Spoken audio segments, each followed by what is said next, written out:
এবার গাজা শহরে জাতিসংঘের আশ্রয় কেন্দ্রগুলো লক্ষ্য করে এভাবেই হামলা চালাচ্ছে ইসরায়েলি দখলদাররা। উদ্দেশ্য পুরো শহর নিজেদের কবজায় নেয়া।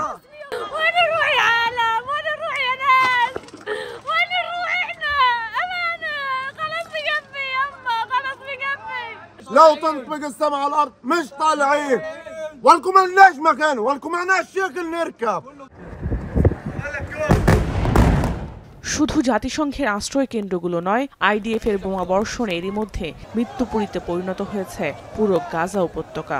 بعد شوي ولما طابوا قصف في المدرسة ما اخذناش لحنا هلا وعينا هي وعينا قاعدين في خيمة مش ملاقيها داخل اولادي لا فرشة ولا حراب ولا مخدة ولا شيء। তবে প্রাণ বাঁচাতে কেউ কেউ বাধ্য হচ্ছেন গাজা শহর ছেড়ে দক্ষিণে চলে যেতে, যদিও তাদের সেই গন্তব্য নিয়েও রয়েছে নিরাপত্তাহীনতার প্রশ্ন। ايش ذنب نحن نعيش العيشه هذه؟ هم عايشين بكرامه واحنا ليش هيك؟ فيش لنا دواء، فيش لنا اكل، فيش لنا مسكن، ليش حريتنا كلها منهوبه؟ كله خبط قذايف، خبط في الطيران، ايش بدنا نساوي؟ وين نروح؟ ولا واحد مطلع لنا، حسبنا الله ونعم الوكيل، اكثر من هيك ما بنقولش।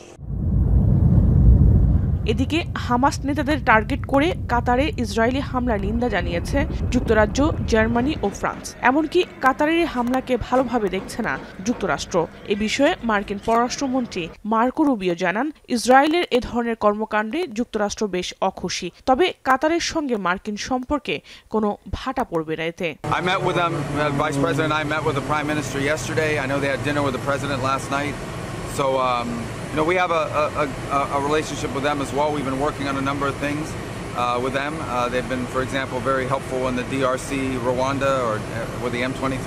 They've been hosting those talks. So we had a visit there earlier this year. I did, and then went back a second time with the President. So they've been good partners on a number. Israeli হামলার প্রতিবাদে এরই মধ্যে রবি ও সোম দুদিনের সম্মেলনের ডাক দিয়েছে কাতার, যেখানে উপস্থিত থাকবেন আরব ও মুসলিম দেশগুলোর নেতারা। ফিলিস্তিনিদের এই দুর্দশার দিনে পরিবেশবিদ গ্রেটা থুনবার্গের নেতৃত্বে তাদের পাশে দাঁড়িয়েছে ফ্রিডম ফ্লোটিলা। এরই মধ্যে ৪৪টি ত্রাণবাহী জাহাজ নিয়ে তিউনিসিয়া উপকূল থেকে আবারও যাত্রা শুরু করেছে গাজার উদ্দেশ্যে। গাজায় গণহত্যা বন্ধে ইসরায়েল বিরোধী বিক্ষোভ হয়েছে জার্মানির বার্লিনে, যেখানে জড়ো হয়েছেন কয়েক হাজার মানুষ।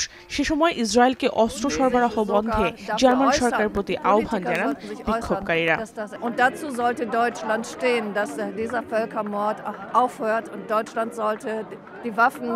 Natürlich muss dieser Staat Palästina anerkannt werden, sonst gibt es keinen Frieden in Israel.